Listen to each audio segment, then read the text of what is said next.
How good is that? America sucks. What a horrible country. I never want to live there. Adam Curry, John C. Dvorak. It's Sunday, July 12th, 2015. Time once again for your Gitmo Nation Media Assassination, episode 738. This is No Agenda. Back from the least supportive country of the show, and once again broadcasting live from the central storage of all Russian gas and oil, Rotterdam, the Netherlands. In the morning, everybody. I'm Adam Curry. And from northern Silicon Valley, where I'm still waiting for the July 4th terrorist attack, I'm John C. Dvorak. It's Crackpot and Buzzkill in the morning. Yeah, and of course, things never go easy when you come back from a little break. I thought this was interesting. This will be, let's go with, I got a bunch of these on weapons. You know, Obama has now set the record for allowing most export of weaponry. Yeah, we just sold $1 billion to, who did we sell $1 billion to? To Pakistan. $1 billion worth of stuff. Spit in the bucket. Well, just it's a tip. It's a tip. Play the weapons backgrounder plus Iran. What do you think the Iran nuclear deal, if anything, portends for U.S. sales to the Middle East? President Obama is about to call a meeting at Camp David with the leaders of all the Gulf nations. Do you see them exploiting that to call for increased military purchases from the U.S.? Unfortunately, yes. I mean, you would think a reduction of tensions should reduce the arms sales, but the Saudis have been screaming about the deal, saying, well, you're letting Iran off the hook, which is not the case, and therefore you have to bulk up our armaments, which is kind of insane given the amounts that have already gone there.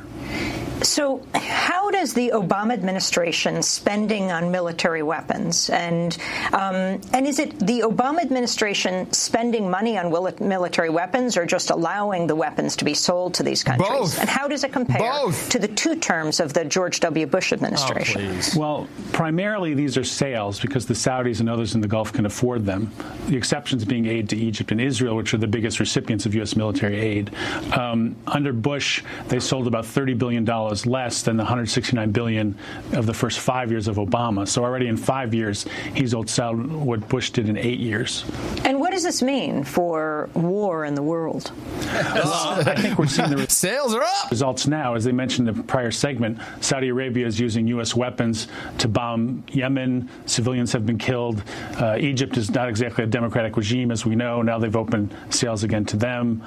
They've supported dictators for many years prior to Obama, which helped, on one hand, spark the Arab Spring, but also has armed the counterattacks by places like Egypt and the Saudis going in to crush democracy movement in Bahrain along with the government there.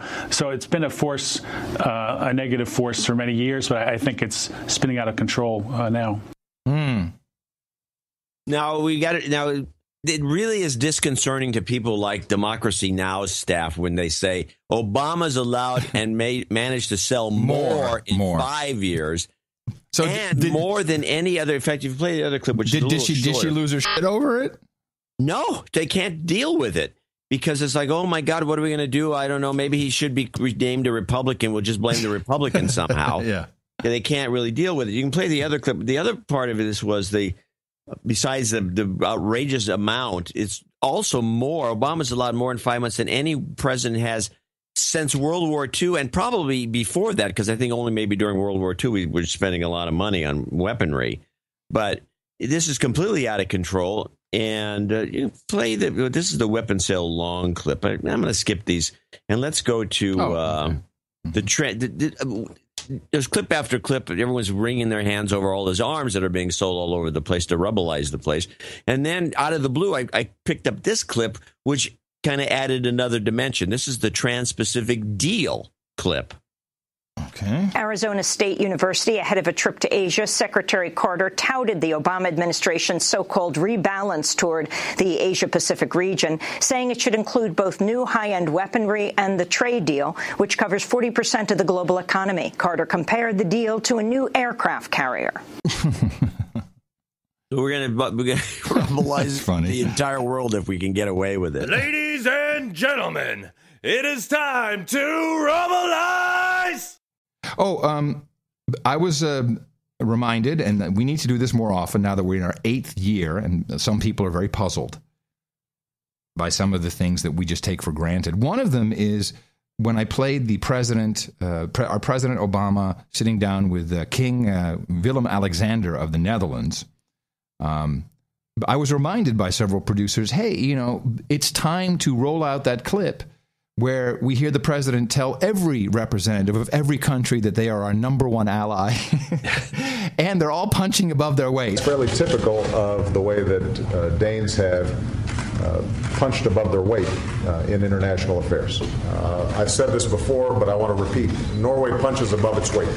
We have no stronger ally than the Netherlands. They consistently punch above their weight. Ireland punches above its weight. It's a small country. The Philippines is not the largest of countries. In using a phrase from boxing, punches above its weight. We have no stronger ally than the Netherlands. We have no stronger ally than Australia. Poland is one of our closest and strongest allies.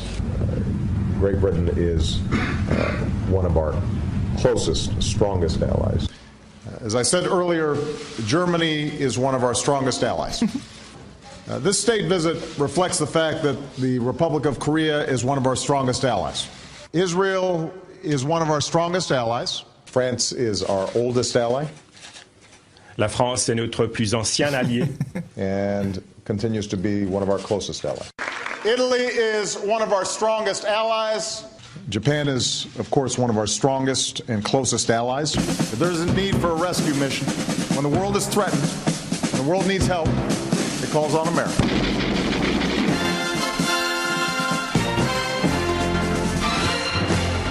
And that's the story. We're big Indian givers is what we are.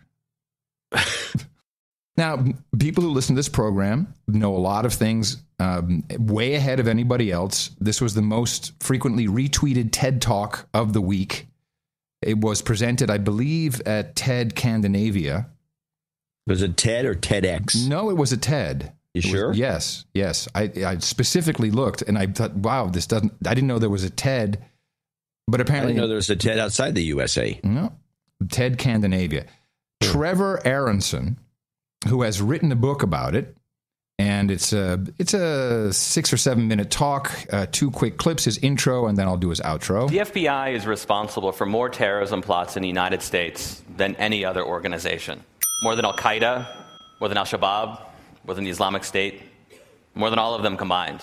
This isn't likely how you think about the FBI. You probably think of FBI agents gunning down bad guys like John Dillinger or arresting corrupt politicians. And sending Martha Stewart to jail. After the 9/11 terrorist attacks, the FBI became less concerned with gangsters and crooked elected officials. The new target became terrorists, and the pursuit of terrorists has consumed the FBI. Every year, the Bureau spends $3.3 billion on domestic counterterrorism activities. Compare that to just $2.6 billion combined for organized crime, financial fraud, public corruption, and all other types of traditional criminal activity. I've spent years poring through the case files of terrorism prosecutions in the United States, and I've come to the conclusion that the FBI is much better at creating terrorists than it is at catching terrorists.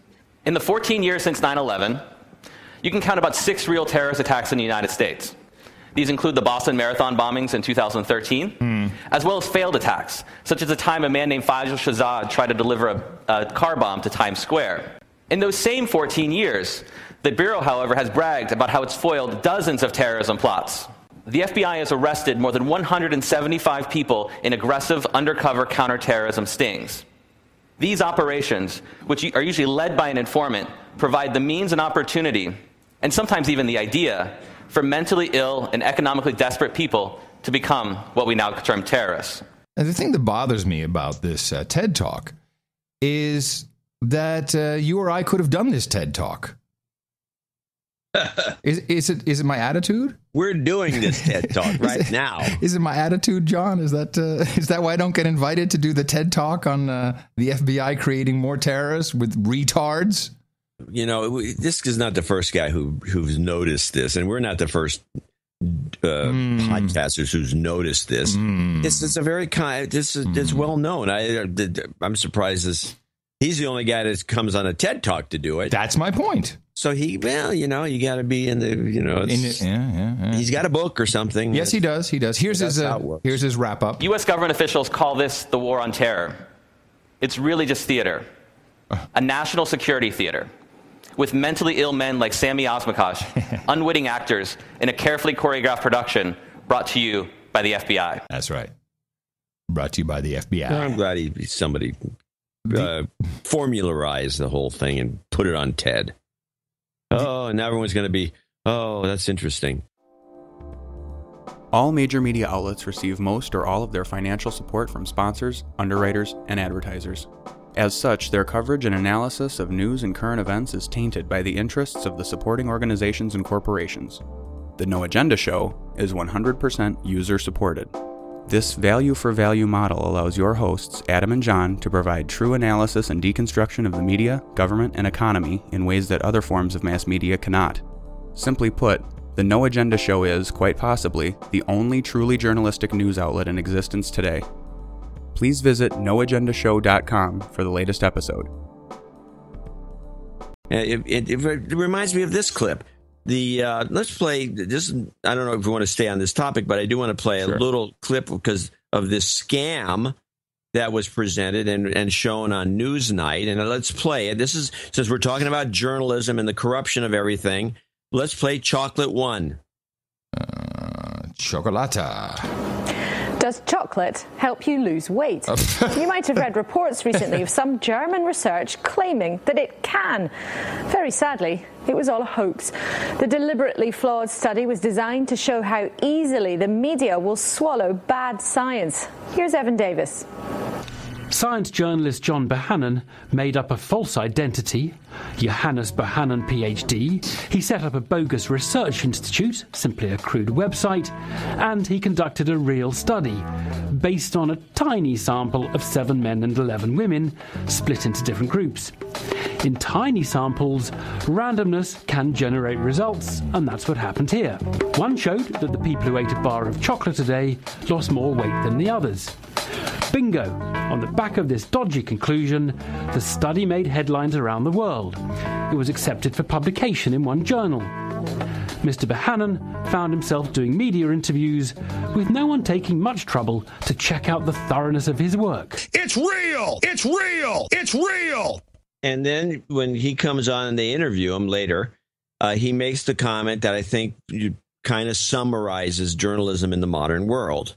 John, it was interesting that no one had even taken the trouble to Google your fictitious name and find that you didn't exist.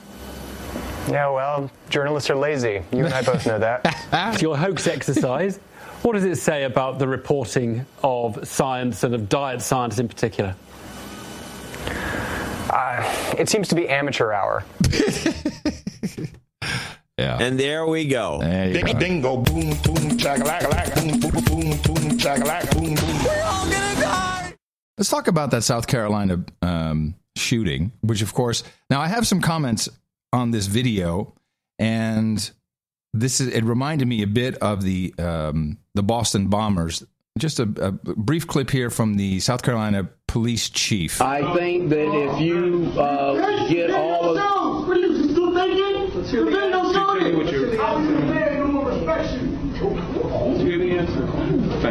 The answer to your question, sir, is that if you are made privy to all of the video, I have not seen all of the video, so therefore I can't answer the questions. There's the car video. SLED has that. And what I understand, the video that I saw was not all of the video that exists. We only were able to look at what was given to us. I find this case very interesting because of the cell phone video, iPhone, clearly. It's showing, first it's in landscape mode, then in portrait mode, then in landscape mode. So the guy turns it around. I've looked at very closely what there is, and it seems to me, and of course we do not have the entire video, and there should be, as the police chief says, there will be a cop car video, I believe, which will show probably that this guy tried to grab the stun gun, which the way I saw it fell on the ground, and then he ran away. And whether the officer at that point knew that he had the stun gun or not, and I don't know if this is one that shoots prongs with a wire on it. I don't know what kind of stun gun it is. And this officer made a decision and shot this guy in the back as he was running away. Doesn't seem like a very good and clean kill. What bothers me is, as I was perusing around on the narcissistic network of Facebook, and of course I have a lot of so-called friends on Facebook who are from other countries. This is general, and so forget about what we're going to talk about in America, about white cops killing black people. On Facebook is America sucks. What a horrible country. I never want to live there. And I would just like to remind people of the European Convention on Human Rights, one of the protocols that goes along with the Lisbon Treaty, which in effect is your constitution of the EU. And this is one of the things that really, actually, this got me started on doing this show with you. I think we discussed it before we even did a show. I would like to read for you Section 2 of the EU Convention on Human Rights. Deprivation of life shall not be regarded as inflicted in contravention of this article when it results from the use of force which is no more than absolutely necessary in the following cases. So this is in America, there's nowhere in the Constitution does it say, hey, you can kill somebody if you're running away from the police. I don't think so. Does it say that, John? Do you know? Are you aware of any such provision? I'm thumbing through it now. There is no such provision. However, in the European Constitution, the protocols that belong to the Lisbon Treaty, the Convention on Human Rights, the deprivation of life, i.e. killing, shall not be regarded as inflicted in contravention of this article, i.e. your human right to life, if A, it is in defense of any person from unlawful violence, B, in order to effect a lawful arrest or to prevent escape of a person lawfully detained. So this would have been legal in Europe. The way I understand that, you're absolutely correct. And people are like, what? What? Yes. Now, this guy probably... And this guy was arrested, immediately thrown in jail, and then fired. Yeah, or whatever else is coming to him. Was he? No, he wasn't thrown in jail. Yeah. Oh, he was? Well, good. Well, no, he's in jail. He got arrested immediately for murder. Murder, not manslaughter. Yeah. And thrown in jail and fired. So, it's not a cop on leave. Paid vacation. So I just would like to remind people we do have justice in this country, although Al Sharpton is trying to turn it into the EU, I tried to get a video. I could not find it. His National Action Network, he did a big speech, and I found everybody had the same stupid soundbite. Could not, and even on Sharpton's own Action Network website, the most recent video they have is from 2014. It's annoying. But he is calling for federal police laws. And you're going to see a lot of people joining in with that. Which, of course, is one of the big libertarian concerns, that we're going to have a federal police. Sure. So the states' rights will be out the window, even though the 10th Amendment ensures states' rights and the Constitution ensures states' rights. Yes. But wait, John, doesn't federal law trump state law? In this case, it doesn't make any difference. If you listen to the guys who know about the 10th Amendment and it's why it came to be, because it seems redundant, is because some of the founders and the people that put together the Declaration of not the Declaration of Independence, but the amendments, the first 10 amendments, which is the Bill of Rights, they made it the number 10 right because they were fearful that the Constitution didn't quite make it clear enough. Right. So while you're watching CNN, I'm watching Democracy Now! I know it's a tough beat, but you're on. Now it is. And they always show, they have some guests on, and Amy Goodman is be there with her mouth kind of just slightly open, like she's with a little trickle of drool. So I've got this. I don't remember. The last show we did the Red Cross thing, but this little version of the story is a little different. She presents it slightly differently with a little punchline I thought was I'm wondering now why PBS didn't tell us this. A new report says the Red Cross has squandered millions of dollars in donations for Haiti after the 2010 earthquake. According to ProRepublica and NPR, the Red Cross raised about $500 million, but managed to build just 6 permanent homes. The group had falsely claimed to have provided homes to 130,000 people. Some of the money was diverted to boost employee salaries and may have been used to wipe off tens of millions of dollars in Red Cross debt. Yay! Hey, we got all this money. What are we going to do with it? I don't know. You going to send it to Haiti? No. Hey, have a bonus. Take some money home. Have a bonus. Yeah, well, we must reiterate, they don't actually hide how they operate. People seem to be flabbergasted every single time. They take in money and they do not directly reappropriate that money forever. Yeah, they do not and screw it. We've been on, I in particular have been on this Haiti bull crap since it happened in 2012. Yeah. But again, it's this big ProPublica and NPR. This is to obfuscate the billions that the Clinton Foundation squandered. Let's just use their word. Squandered. Yeah, I'm sure it's a smokescreen. Putin was presented by by the Pope with a peace medal. Didn't see this news show up everywhere. No, I didn't see that at all. Let's see. Democracy Now! Didn't play that. Let me see if I can missed find it. No, I didn't. I only saw a couple articles about it. Let me see. This mouse blows. No, I can't find a piece of video or audio. Here, Francis gave Putin a medallion with the Angel of Peace on it, reminiscent of the same gift he gave to the Palestinian Authority leader Mahmoud Abbas last month. Vatican spokeshole Father Federico. $10, it's got a bug in it. I'll take your bet, and I'll up you. Father Federico Lombardi said Francis asked Putin to put forward, quote, a great effort to achieve peace in Ukraine, implying the two did indeed discuss the matter. They agreed on the importance of rebuilding a climate of dialogue and that all parties commit themselves to implementing the agreements of Minsk. When I read these things and you see how media just really is so complicit, sometimes you just got to wonder. I mean, maybe they do. Really? Yeah, maybe they do map it out at Bilderberg. I don't know. It's real. Bilderberg, It's Bilderberg. I don't think if they're going to map it out, that's not going to be where they're going to map it out. It's just puzzling. That is just a drinking club. Well, where would they map it out? And it's all bull. Those guys are all bull crap artists. It's not really important that goes to that thing. Really important. No. Oh, speaking of which. So whenever I walk, I went to, of course, I go to my spin class, went to ride on Friday. And so it's not too far from the condo. I walk around, down 2nd Street. And very often that's where you have Planned Parenthood rousters. What do we call them? They're trying to get you to sign. What? What's a rouster? They're hustlers, rousters. They're trying to get you. The guy's pitchman. Yeah. Yeah. And they're trying, they're trying to get you in to watch a strip show. It's almost like Scientology. Come on, let's do a little, see if you can get you clear. But, I'm always trying to see what their pitch is and then trying to confuse them with a response.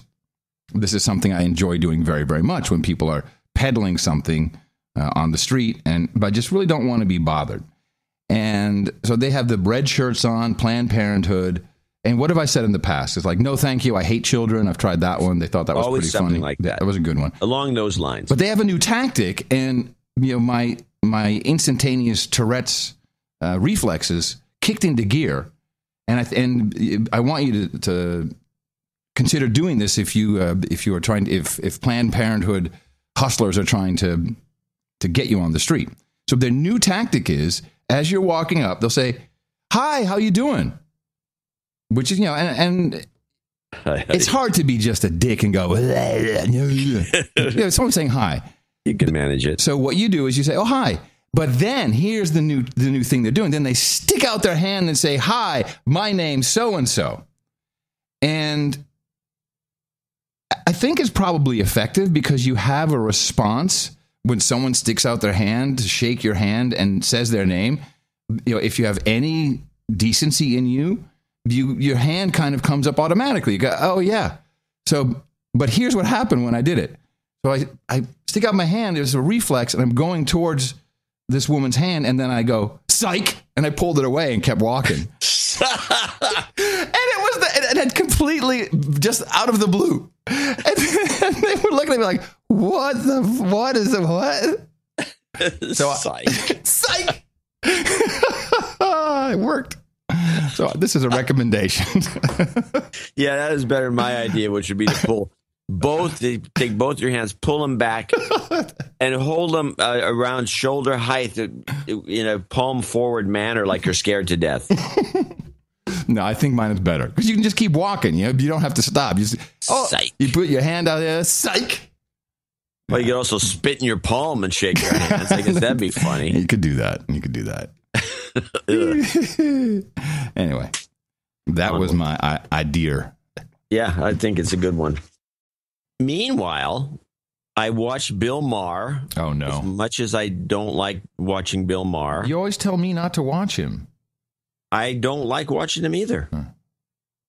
So, this particular version of his normal bigotry posing as humor. Yeah.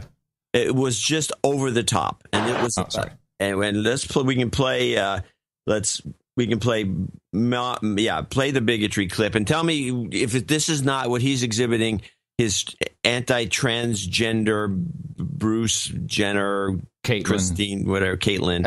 A question. Would you mind, just for our international audience, explain bigotry?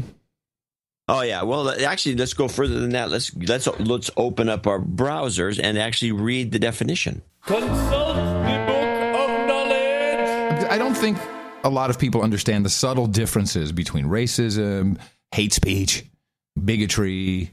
Bigotry, intolerance to those who hold different opinions from oneself. Intolerance. Huh. And that's really the key. Intolerance, right. Intolerance. And it takes all kinds of forms. I mean, racism is a form of bigotry, yes. But it's not. Bigotry does not mean racism. No, bigotry is means you're bigoted. Probably just liking people because they have a different opinion. Right? Is that close enough? That would be well, not disliking, but intolerance. Intolerant to people. Okay. In other words, whatever. I don't care. And Mars, a classic bigot. If you're a Republican, he took no tolerance for any of that. But he's also a comedian, so he gets to do that. That's what comedians are. They have that license. That's funny. They have that. And by the way, now this is something interesting. I just said, by the way, I don't know if that was good or bad. It wasn't good. I'm looking at him because he had Lewis Black on, the comic, and they talk about they're both being lifelong bachelors. Yeah, because they're assholes. Well, no wonder. I get a kick out of Black. Yeah, Black's okay. He's funny. Yeah, but he has Tourette. He has Tourette's. Oh, terrible. Mm-hmm. Yeah. I looked at the two of them and I realized, and I don't know for sure, but based on my thesis about vasectomies. But let me stop. This has come up mainly, I think, in after show conversations. I don't know why we talk about anything but the show because we're either done or we don't want to ruin anything for the next show. Then John has always, there are a number of, let me go into my theory and why I came up. Hold on. Let me run down the important John C. Dvorak life hacks. 1, never eat seafood before traveling. Never marry an actress or an artist. Or a musician. Or there are also female musicians. You don't want to marry those. Probably. That's definitely on the list. And never, ever, ever get a vasectomy because you will turn into an old woman. Well, a lesbian-looking person. Okay. An old lesbian-looking person. Here's where I got this. I had a book that I collect books. And there's this book from the 20s. You're an archivist. I'm an archivist. I wish they wouldn't just pile up on the floor. But that's another story. It will kill you one day. Now, there was this book on I think it was called Stay Youthful or Youth something or other. And this was done in the late 20s when I think the vasectomy first became popularized. And it became popularized for one reason only, not for population control, but to make you look younger. Because after you got a vasectomy, you would have traits, physical traits. If you're a male, obviously, and a female's not going to get a vasectomy, you had your traits would change. You would get a kind of a puffy face. The skin would look different. To me, it always looks kind of like it gets more pale than it normally would be. And they showed a lot of before and after pictures, and that's where I first got this notion that I can spot somebody who's had a vasectomy. I'm really accurate at it. There's been a few guys who've told me they've gotten vasectomies, and I see no evidence of it in their appearance, but I see evidence in a lot of people, and you can look at them and they have this kind of it's not like they get totally feminized, but they start to look like, to me, old lesbians. And I realized, and it's a certain look, and you have to really practice this to get it down, but I'm 90% accurate when I say somebody's had a vasectomy. Mainly because I had this old book and I can see examples. Your kids must be very proud of this talent you have. They know about it and they roll their eyes. Oh, brother, who cares?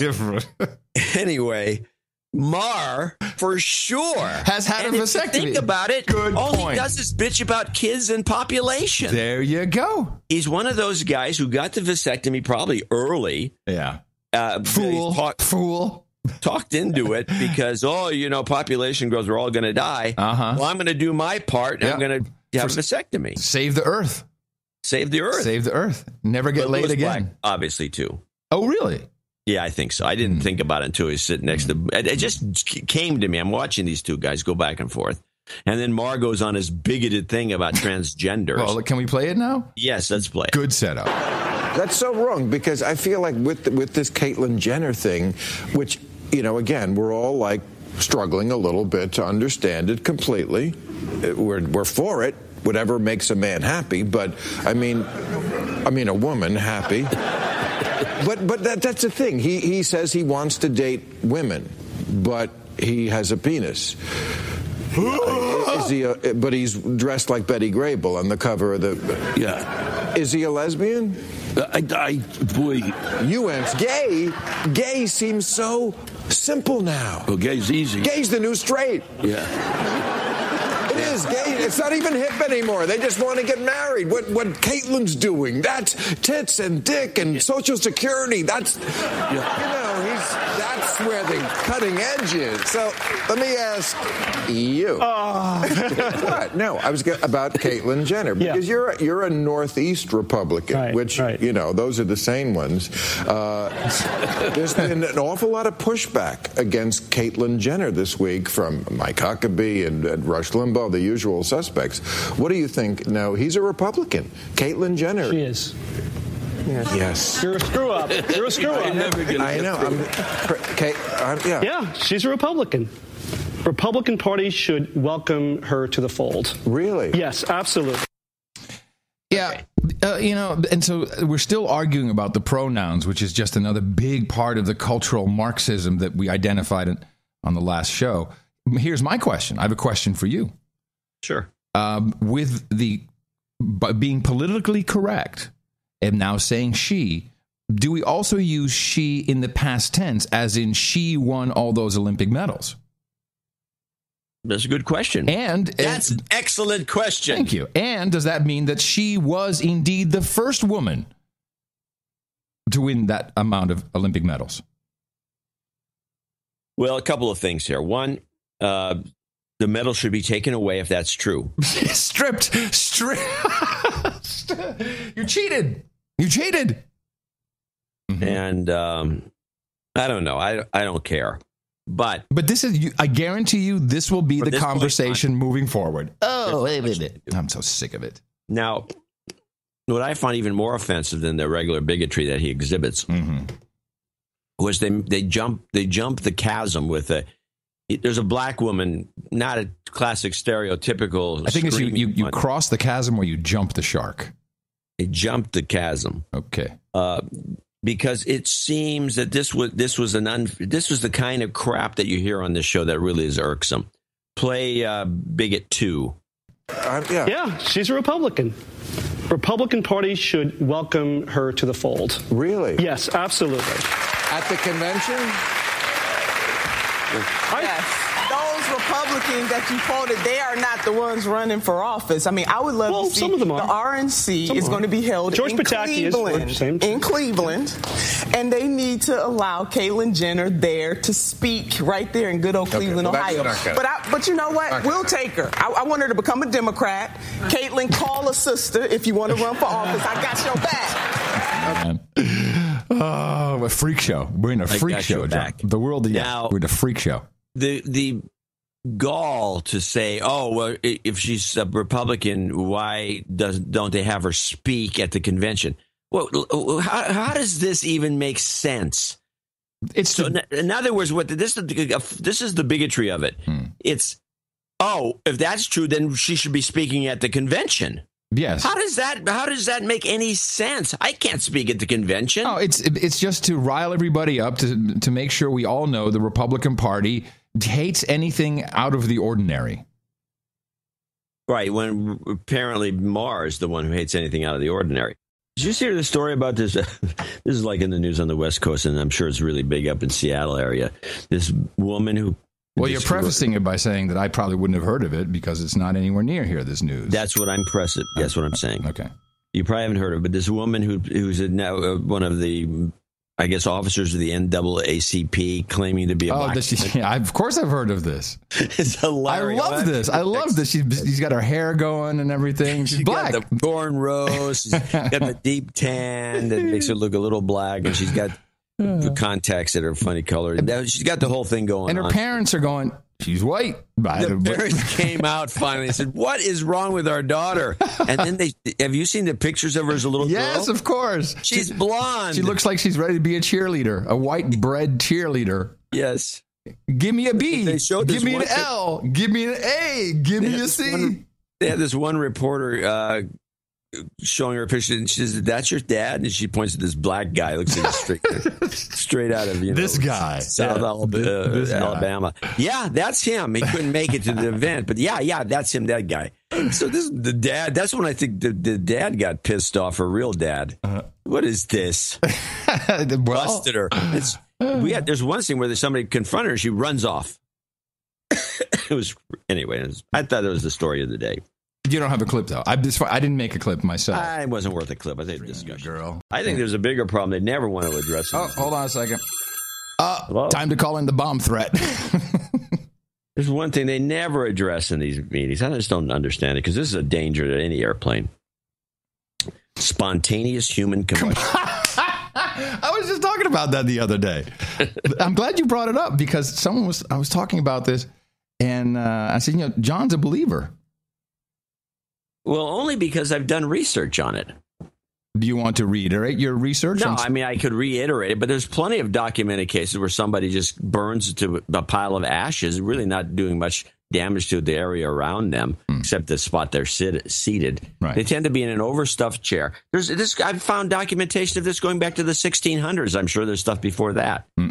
But you're sitting around. Here's for anyone who this happens to. I don't know what you can do about it. I've never heard anyone stop it in process. And it's usually the legs, right? The legs. No. Around the girth is where the blue flames first start to appear, and they kind of shoot out like it was like propane torches, kind of. Do we have video? Do we have video of this? Well, I'm waiting for the video. And then the next thing you know, you're completely engulfed in flame. I never heard of anybody screaming or in pain, which is kind of. It doesn't usually happen when you're asleep in a Barca lounger. It happens when you're in asleep. It's happened on a pulpit, where a preacher just went up in flames, but it generally happens in an overstuffed chair. Yeah, in a Barca lounger. Yeah, you're sitting in a Barca lounger. Well, it's got to be over, and then you just catch on fire, and you're just a pile of ashes. The lounge chair is singed. It's a way to go. But if this happens on an airplane, I don't know, cause who knows what kind of panic. Oh yes, but it's never happened on an airplane, as far as I know. As far as you know. As far as I know, yes. Indeed. there's a show. The guy's name is Craig James, and he is from the Family Research Council, which is, religious. It's a religious pressure group. Yeah, anti-abortion, but certainly that's one of their main things. I'm sure they're all about religious freedom. I just thought this was a funny clip. I don't listen to this, but someone alerted me to this segment on Craig James's show. He gets a call, and this is what the caller says. I know this is going to sound off in left field, but if you Google Pentagon gay bomb, and it comes up an article by the BBC, which basically said that the Pentagon was using certain chemicals and aphrodisiacs to spray and to put on the soldiers where they'd be attracted to other men as a weapon in war times. My question is, and I wonder, did some of those same techniques get used on the American people? Just a thought. But the article's out there. Did you get your gay bomb yet? And this is now you can explain that this is explaining your constant wariness of chemtrails. Yes, exactly. They're making us all gay. Yeah, the BBC did indeed run an article. It's in the show notes. Another crazy, stupid idea from the Army, wasting the taxpayers' money. The U.S. military investigated a gay bomb, which would make enemy soldiers sexually irresistible to each other. I'm thinking this is a great product. How can we get a hold of this chemical? I'm not going to use it. The gay bomb. That's fantastic. But that's the kind of stuff that goes on like terrestrial radio. How sad is that? All right, so I got LeGrasse. So they're going after LeGrasse Tyson, your friend. DeGrasse Tyson. Oh, DeGrasse. So DeGrasse Tyson has he likes to stretch the truth. Oh, ooh, that hurts. Yeah. So he says stuff that's bullcrap, and they're starting to document it. So there's this one clip. This was about something. And who is that? Is there an anti-DeGrasse Tyson group that I can join? Yes, it's cropped up. Oh, nice. They're just tired of this guy. Is it a subreddit? He's annoying. I don't know where it comes from. I just know it exists, and there's a couple of web pages that talk about the lying DeGrasse Tyson, LeGrasse. So but on this clip, they're trying to lead it in one direction. I found a lie in there that they didn't even point out, and it's just one of these casual things that people that are, I would say, pathological when they're, stretching it. They just throw stuff out like anyone who's raised a kid knows when a kid's about 12 or 13 years old, they make stuff up. That's when you put them on the leash. Throw it into the conversation. And you have to call them on it at an early age or they develop into being bullshit artists. So this is just a little subtlety in this. It's not a big deal, but I didn't notice anybody else picked it up, so I decided I'd pick it up. Here he is standing in front of an audience, walking around like as a stand-up comic. Oh, is this his show? It's his show. He does a show, yeah. He's going back and forth, and he's talking about 9/11, and he drops a little bomb in here, a little bullshit in here that I had to call him out on. Let's back up for a moment. I live in Lower Manhattan. I live closer to Ground Zero than the height of the towers. And I was there September 11th. And these are frames from my camcorder outside my window. The North Tower is on fire. If you look very carefully in that picture, you might not be able to see in the back row, but the South Tower had just been hit, and you can see some material punching forward. You see the flame, that's the fuel igniting. The fuel doesn't ignite instantly. It actually has to spread, get atomized, and then it ignites. And that's what's happening in that picture. And then the entire building is engulfed. To put this in context, you see the black building standing in front?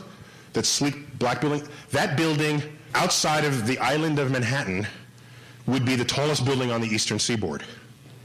Okay? It's a very tall hotel. It's called the Millennium Hotel. And so the trade towers are huge.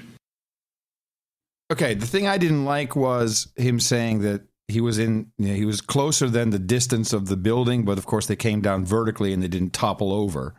So his whole argument was, I would guess you'd say specious, but that may not be what you're talking about.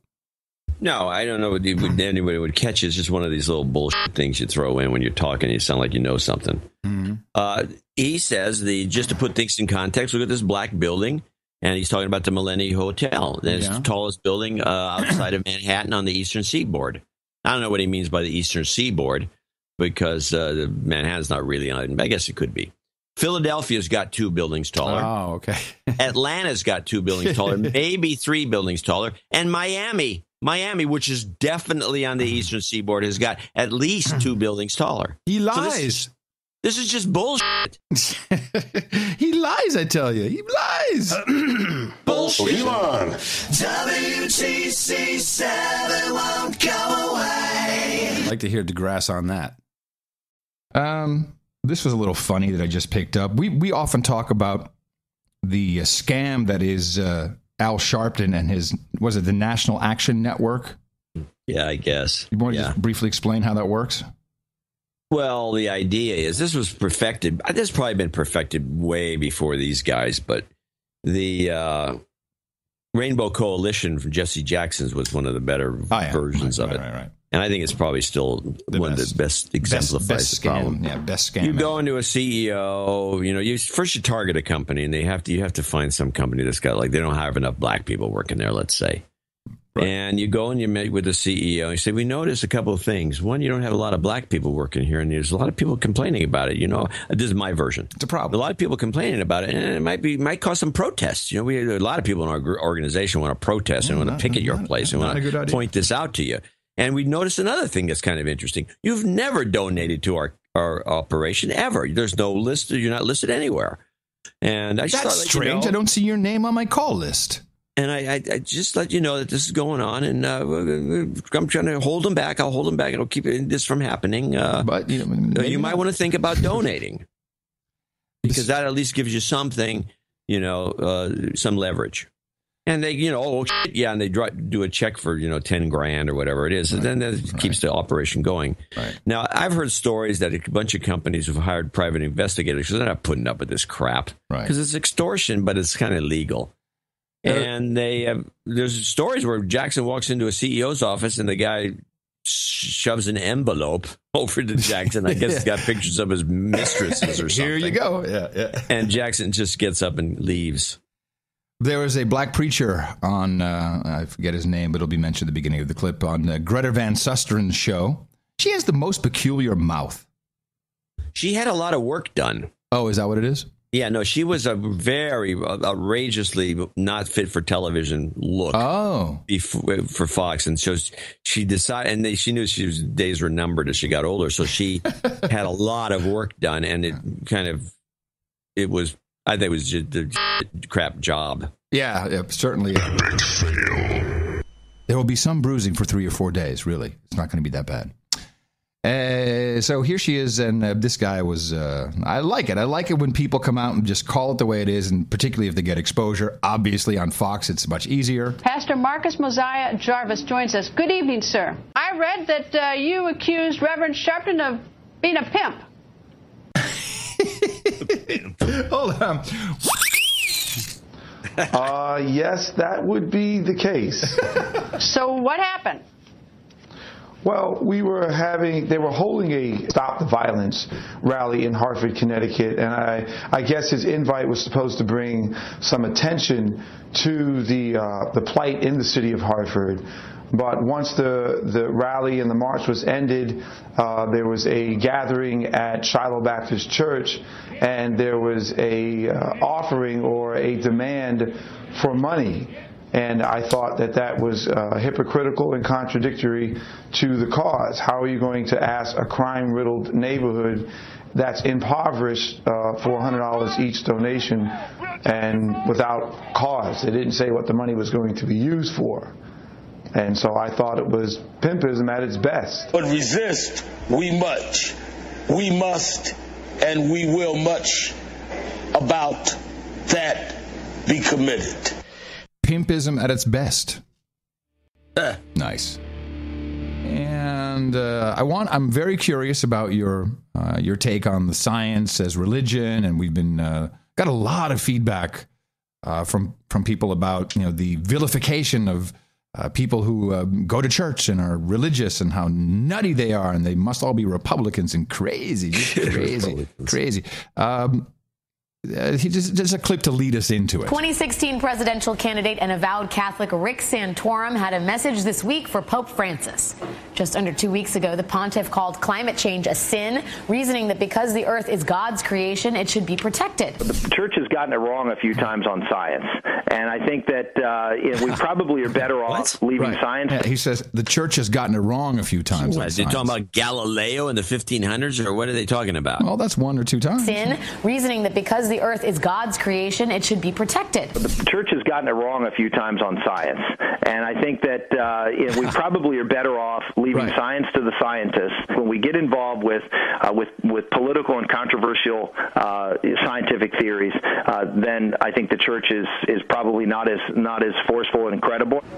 According to Santorum's reasoning here, the Pope, who, by the way, has a master's degree in chemistry, is not credible because he doesn't have the right science cred. And yet Mr. Santorum, who has a degree in political science, has no issue advocating for an abortion ban with 0 exceptions for rape and incest, a position he explained by relying on science. For the record, political science is not a biological science. Perhaps Mr. Santorum should work on his own science cred before taking on the Pope. Alex Wagner from MSNBC. God. So this was a jarring little twist she threw in the end there, because now it all comes down to your degree, and you have a science degree in engineering or something. I have a minor. You have a minor. I got nothing. But I started in chemical engineering, and I quickly realized that there was more money in podcasting. Is that what you? Yes, I realized that podcasting was the future.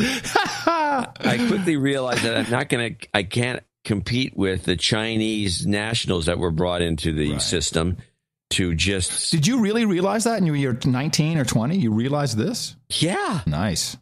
Because you go in the room and you see most of especially the suburban kids, which would be me. Yeah. You go in, there's a big university, the big giant university. And there's lots of women that are just dynamite. And these kids, they're not going to date anybody. They're just at the nose of the grindstone the whole time. And it's a tough go. And so you quickly come to the conclusion that you don't want to go. If you want to get laid, you've got to choose someone else. You can't do this. This is not going to be any good. You have to take some of these brain dead sociology courses. Look for some soc majors. No. No bueno. Some of these lines of study, for example, I don't want to demean anyone out there who has a sociology degree, but it seems to me it's an idea that once you get it, you don't really need to keep taking courses on it. I don't know. It's like journalism. I feel the same way about that. Okay, to the point at hand. Now, I'd like reminding people that I predicted this Pope way before anybody else. I knew it was going to be him because I was looking for kind of first of all, it had to be South America. Knew it had, and he turned a Jesuit. Was right. He's a Jesuit. Perfect. I didn't even know about the degree. But this is, as far as I'm concerned, a coordinated effort. This guy is in there for a reason, and the reason is to help this transition from moving away from any type of religious belief, maybe in the world anywhere, and moving it towards a new science that I believe in science. When you say I believe in science, it's no different from I believe in God. It is the new God. But there's nothing to believe in. It's like I believe in my car. My car's out there. I get in and drive it around. It's nothing I have to believe in. Well, I don't sit in the car saying, God, I wonder if I stop believing that I have this car, then my butt's going to hit the road. I think I have. Was this this? Let me see what this is. Whoa, I don't know what this is. In science. What I was looking for was Elizabeth Warren, who was. It's a course of study. Yeah, but people are. It's being shoved. There's a methodology as a involved, and the methodology, by the way, involves lots of. You have to. The whole climate science thing is a joke because there's no. The scientific method implies that you can do something over and over again and prove it that whatever the construct is you're trying to prove can be repeatable. Right. You can't repeatable anything if it's all based on a computer model that they keep changing. Correct. Do you want to? I think climate science is something you'd believe in. But do you want to go to the your full analysis of this? Or my full analysis is simple. Please. This is this entire climate debate is an experiment in mind control.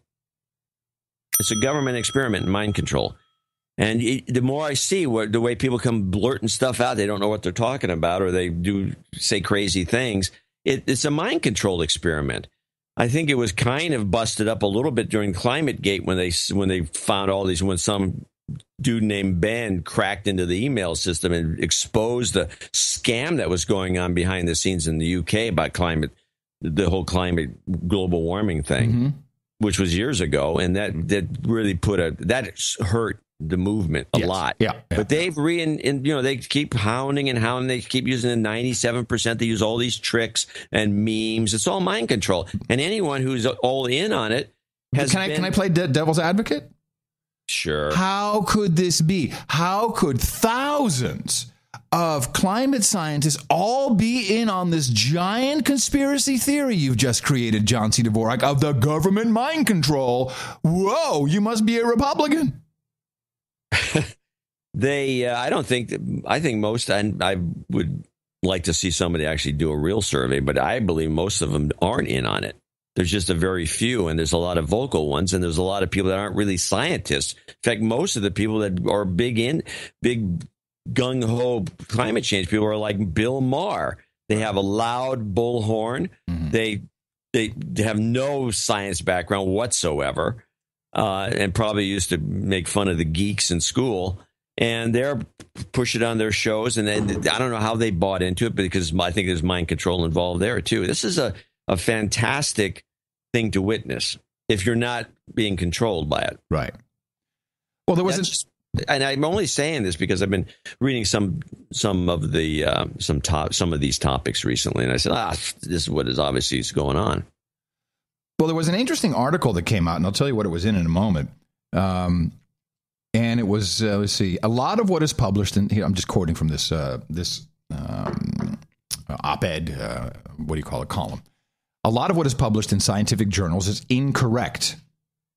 And this headline appeared in The Lancet, which I believe is a very prestigious medical journal, is it not? It's one of the top, if not one of the. It's one of the top. And the writer was Richard Horton.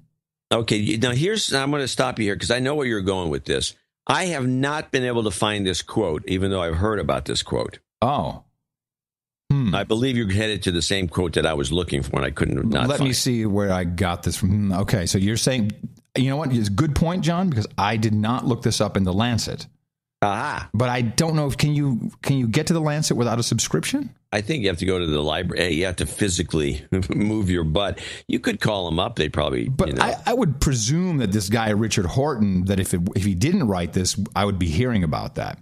But here's what he wrote, and a good point. I will double check this. We do not know. This is not verified, is what you're going to. I didn't. I feel bad, but I'm ill. Okay, I'm losing my fight here. Quoting from his so-called alleged article.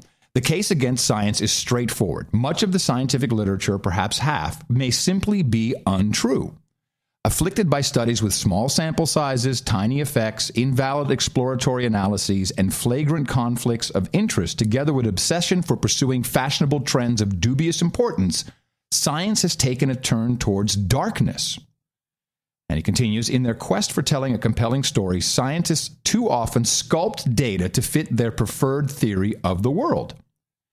And I'll go down to the end, which I thought was really nice. So according to Horton, one more suggestion, he says, if a lot of the stuff being published is incorrect or untrue, please refrain from comparing people who question the scientific consensus to Holocaust deniers and flat earthers. A little bit of humility would not be bad at all.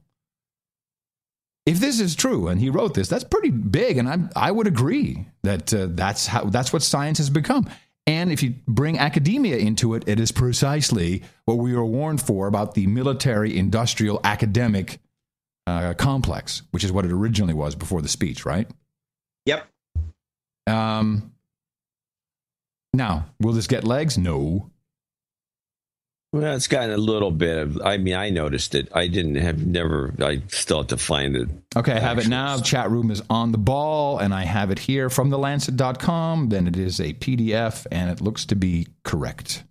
Okay, good. I'm glad. Yeah, that's going to be in the show notes. Yeah, I hate it when you get duped like that, and everyone's sending me Snopes links. Can't you look up Snopes? It really sucks. Here it is. Big PDF. What is medicine's stigma? Sigma? 5 sigma? Okay. Well, yeah, Richard Horton. Yes, this is the article. Huh.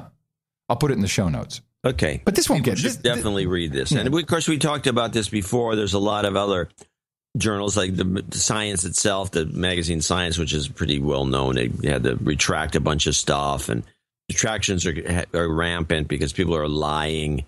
A lot of scientists are phony, ginning up results so they can get grants, and a lot of it has to do with the corruption of the government grant. And I think climate science is the best example of that. Yeah. Which is all based on computer models. It's all predicting what is going to happen. It is not. Yeah, there was a guy on C-SPAN a number of years ago, and I think I took the clip. We never played it. This was like, I'll never find it, but this guy was a computer scientist, a high-end one, who said that we can't use computer models for anything.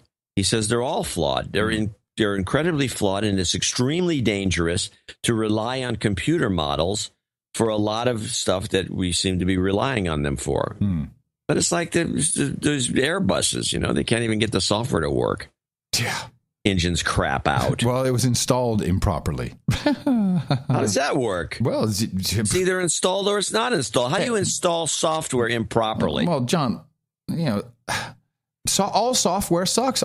All software has bugs in it. It's not a bad thing. It's just fact. It's just how it works. Oh, it is a fact. Yeah, it's how it works. I see stuff on my iPhone crashing all the time. I mean, how about the bug where you can crash your friend's iPhone with a message? What is happening there is a bug. It's just what it is.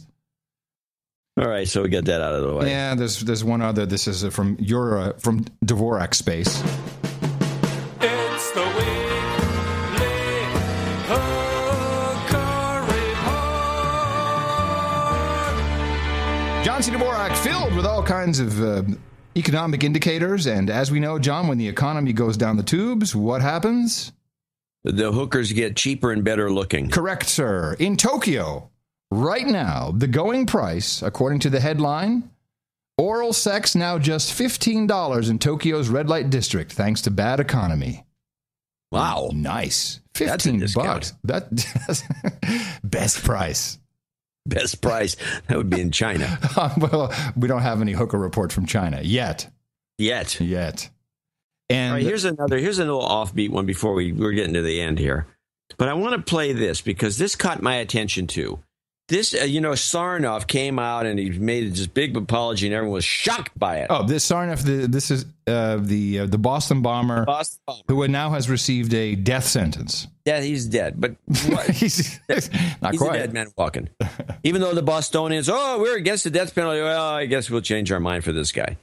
That's your liberals. Mm-hmm. Now let's play this clip. This is the oddity clip. And it's like, what is this? Okay, I got a thing that I think I figure out what's going on here. Did that statement from Tsarnaev, the apology, did it come as a surprise? It did, Gwen. It came as a surprise to everybody. We had heard early this morning that there was a possibility it might happen, but it wasn't until his defense attorney, Judy Clark, got up around 1 o'clock and said there's going to be an allocution. Well, an allocution could be anybody is addressing the court, but we're thinking, well, who's going to do an allocution on the defense side? And sure enough, it was him. In his statement, he didn't only acknowledge his own guilt, but his brother's, and that was not part of his defense, obviously. The statement was awkward. It looked like he was reading it. It was hard to tell. He was looking down, and it was very awkwardly phrased. But he said, in case there's any lingering doubt, it was me and my brother who did this. We are guilty. And so a lot of it was kind of poorly constructed, but... All right, here it is. Any doubt? It looks like he was reading it. Poorly constructed. It wasn't expected to do this. It was just me and my brother, nobody else. Our theory, which I still see no holes in, which was this was one of those FBI schemes that went awry. And for some reason, he had to go in there and reiterate. There was no involvement in anybody but the two of us. Mm-hmm. And I have to assume. Yeah, why would he even say that? Why would he say that? What was the point? It was pointless. He already found guilty and he's done. Yeah. So it was pointless. It was something else, some bureaucratic reason. It was some sort of cover-up. And I have to assume that somebody this would be my guess if I was writing a story about it, writing a fiction. It would be a guy comes to look, you didn't really make it clear that it was just you and your brother because people are going to, the conspiracy nuts are going to come out of the woodwork. Can you read this? And by the way, I know you've been found. Yeah, you've been found guilty and they're going to kill you. But we have the out. We got the appeal, the thing that's going to keep you from death row and then get you out because you were poorly represented by a lawyer that did nothing in your defense at all, zero. And so to keep this thing in play, to keep the game going, you have to read this. Huh. Or you're going to end up like your buddy down in Florida. Right. But did he not receive now a conviction with a death sentence? Yeah. But there's going to be suits. You watch. Yeah, it'll take forever. Yeah, he'll never die. He'll die of old age. He'll die of old age if he dies of anything. Yeah, but good catch. Good catch. I mean, that's the only thing I can think of because it was out of the blue. It was crazy. And even the woman who was reporting on it thought it was fishy. Yeah, we have. He was reading it. He was looking down. Do you have a link to that, to the full text? Of his, no, I don't. Of his statement? Oh, okay. It's around. Yeah, we have to find it. Less than 10 minutes to go. All right, 10 minutes. Time to wind it down, John. Have more kale. Have more kale. Have more kale. Have more kale. You will have more obey. kale. You will have more obey. kale. You will have more obey. kale. You will have more obey. kale. There you go. Have more kale. Nice, John. Good little cooking segment here. Yes. Well, while we're at it, then, do you want to do a little cooking segment? Sure. But I asked you, and we said we would talk about it on the show. I asked you after Thursday's show, what is the best way to prepare seared tuna? And we came up with a recipe together. I wanted to add in some mango and, a little stuff on there. And but really, I nixed the mango, didn't I? No, you liked the mango. You thought that could be good. No, I was going to add something else. Can't remember. We nixed it, so I forgot. What is the true way to do? What do we need, and how do we sear tuna properly so we don't die from E. coli? But also make it tasty. You want to get the definitely, if you want to sear the tuna and keep it so it's kind of like raw in the middle. First of all, don't cook this undercooked tuna dish unless you're using sashimi tuna from a guy who knows what he's doing, a Japanese place. So you get the right cut and all the rest of it. You get a nice thick piece. I don't know, inch and a half, whatever. Inch, I guess. You just take and do what I always recommend for these things, which is get a pan. Get it just hot. Wait a minute. Whoa. Don't we have to put peanut oil in there or sesame seed oil? That's, I think, was the point that we wanted to discuss. Now, peanut oil, which has a strong flavor, if it's the good Chinese peanut oil you would make Chinese food with, it's too flavorful for this dish. It would taint the tuna. You want a neutral oil, which with a high smoke point, which would be either like a Planters peanut oil, which has no stun. Okay, so this is why from anything. So I understand the reason for different oil than just say olive oil is because of its smoke point. Right, you wanted a high smoke point, which safflower oil. You can look this up, by the way. Oil smoke points. Now there are some olive oils if they don't have any. It depends on how they were filtered. They were completely filtered, like millipore. What causes the smoke in most oils is the pieces of seed. It catches on, starts smoking. So can I just butter? Can I do the next part then? Because this part I know of how to prepare. Okay. Yeah. So you put the oil in. And you turn it up high, and you want this thing hot. You want it so hot, you want it smoking. Like the smoke detector's almost going off. Like, oh man, the smoke, what's going on? Yeah. And then you put the tuna in there on one side of the pan so you can just sear the crap out of it. What are we using for tools? I use tongs. Tongs, okay, good tongs. And I put it on one side, just get it so it's seared on one side. It's going to take not that long. I would check. And then flip it over to the other side of the pan that's still super hot. The temperature hasn't dropped because of the tuna. And then sear it on that side. And then How long? 30 seconds to a minute, maybe, if you really want to get it nice and dark. Okay. and then touch the sides, so it's all like so. So you pick it up with your tongs on the front and the top and the bottom, and then you do the sides. Yeah, and then you grab the thing, and then you do the sides, so all the sides are seared enough so that. Now, do we put any salt on this before we do this, or pepper, or any other? You can put salt on it. Pepper might get acrid if you use it at these temperatures. Okay, it's always a risk with pepper. Yes, if it gets too hot, I hate it when that happens with pepper. It will get acrid. Yeah. It's another reason you want to. Another thing cooks need to avoid very carefully is a lemon seed. Do not get a lemon seed in anything you ever cook.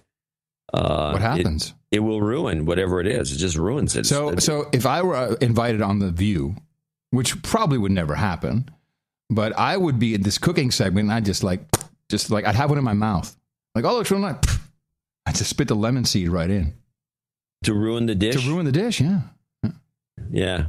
If people don't believe this, you can take a lemon seed and cook it in some oil, and then cook something with that oil, and you'll see what I'm talking about. It also, if it boils, it's just okay. So we've done this, and now now it's seared. It's good. We've had salt, nothing else. You can put some pepper on it after the fact. Now, what do I not want to make some other flavoring? We just want the flavor of the sushi, the tuna, the sushi, sashimi. Well, I was thinking with the way you were doing it that you can put some soy sauce over it and your little salad. But I was going to saute baby spinach leaves. Yeah, that would be nice. That's actually good with soy sauce. And get a light Japanese style soy sauce, and put it, spread a little bit, or put the tuna on a pool of it, which would be kind of cool. And then I would also put some wasabi on the dish and make it wasabi. Nice. Yeah. And should we show this? So I want to put some mango around there, maybe with the sauteed baby spinach leaves, just for some. A little more complexity. I thought you had something else besides the mango you were going to use. Yeah, well, you shot me down. No, I thought I was shooting you down about the mango. I mean, I think mango would work. I just don't. I'm not. I think you were against the balsamic vinegar on the mango. Oh, right. You were going to use balsamic vinegar, and I thought that might be a little much. Well, great. Bon appetit, everyone. Facebook.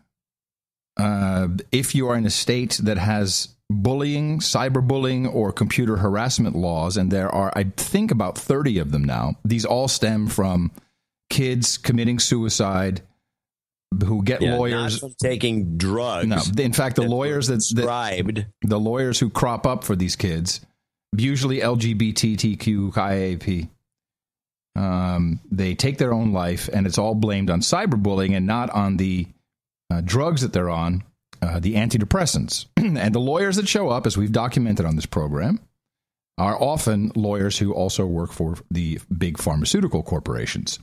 But there is now, and this will fall right under net neutrality, this will fall right under what is lawful content and unlawful content, and this will be eventually at a federal level. This is what net neutrality is all going to bring us. And the states will, I think they'll all fall lockstep right in because they love it. Love regulating everything, which reminds me I need to say again that the FCC regulates the amateur radio airwaves. I'm licensed. I took a test, mainly a technical test, but there are some other questions in there. And it is verboten, I say, on the ham amateur radios to do anything of a commercial nature, but also vulgarity. Can't cuss. Nope. Vulgarity or, what's the word? Lascivious language. You could probably drool. Lascivious concepts, vulgar language is verboten. And people have been fined up to $20,000 for breaking you can these get fined. $20,000. On the internet, thank you to net neutrality, because the internet is now under the auspices, or net's not quite finished, and it hasn't fully been approved. But they're headed toward controlling the internet in much the same way. And here's an example of a couple of kids messing around. It's a teenage girl messing around, and she lives in Virginia, a cyberbully law state, messing around with some kids and getting in big trouble for it. Think twice the next time you text or send an angry message or photo on social media. That's all you need to know. Right there. That is your future of the internet. I feel like it's ridiculous because we were all guilty in the same offense. 26-year-old Kristen Holmes was just arrested, accused of harassment by computer. And I admit I was childish and argued as well. Everybody was arguing. Kristen says she was mistaken for another woman, so she posted this photo with the caption, "I'll post a few actual pics of me so you know the difference when you, quote, come find me." Then words were exchanged that we can't say on TV. But she had a picture. She had a picture. Yeah, she had a picture of her. But TV is regulated by the FCC. She had a picture of her brandishing a handgun. What happened to freedom of speech? And it was just a picture. It wasn't a threat.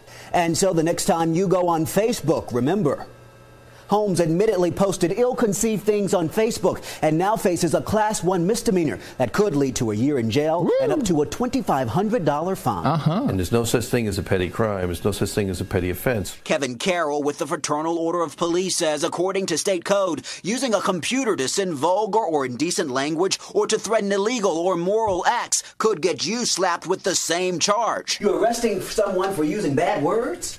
It's actually against the law to say it in public. Okay, curse and abuse. Curse and abuse is illegal in the state of Virginia? This is crazy. It's part of disorderly conduct statute. The disorderly conduct statute. They're just going to, there's more to it. If it's against the law to say it in the public, why wouldn't it be against the law to say it someone through a computer? I thought it was a funny picture, and then I realized later that it was a little bit intimidating, so I took it down. But Holmes ended up in jail because someone shared the Facebook messages with police, who then took out warrants for her arrest. The real message here? Be careful what you put on the internet because you can go to jail for it. Facebook thugging is a crime. Facebook thugging is a crime. Facebook thugging? There's a show title. Remember, kids. I'm a rule follower, so if the rule is that we have to do it, then I'll do it. That's right. Follow the rules. Wow. Yeah. That's a great, No, it's not that good. It's not good enough. You're getting lax. It was just the Facebook thugging. Yeah. Girl goes to jail for just a photo. I mean, come on. This is headed in the wrong direction. Mm-hmm. At least we're identifying it so everybody can get ready for it.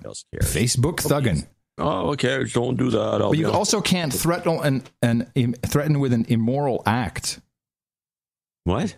That's what the guy said. You cannot threaten someone. Threaten with an immoral act. Yeah. So like, hey, I'm gonna do you. Well, that's going to be easy. Wow. Because every newbie female that comes on any one of these like tech shows, they have all these guys. If you look at the chat room, they're just, I'd do her. Send a picture. Big talk. You send a picture. Send a photo. I'm going to jail. I think I should get a tattoo. Facebook thugging. I'm a Facebook thug. Thugging. Yeah, I'm going to change my my profile picture to Facebook thug. Perfect. Mm-hmm. I just thought this was an appropriate story. I think it makes nothing but sense. This is the SF probation officer. A San Francisco youth probation officer is in big trouble tonight after allegedly leaving drugs and a gun behind after a family trip to Disneyland earlier this month. Investigators say that Robert Miner left a fanny pack in his Anaheim hotel room and inside a handgun and 45 grams of cocaine. Miner was arrested but has since been released to his home in Hercules. I hate it when that happens. Oh, yeah. Law enforcement at work. Yeah, I forgot my fanny pack. At play. 45 grams of coke and a handgun. 42. Oh, damn. I got shortchanged. That's enough to sell. All right, everybody. Thank you very much for tuning in once again to our little program here. Thank you for supporting us. And please remember that we need all the support we can get from you. All the support we can get from you. Thank you for listening to this No Agenda compilation. Feel free to copy and share this CD with others. For the latest No Agenda CD, visit noagendacd.com. And for the latest news analysis and deconstruction, please visit noagendashow.com or Google No Agenda.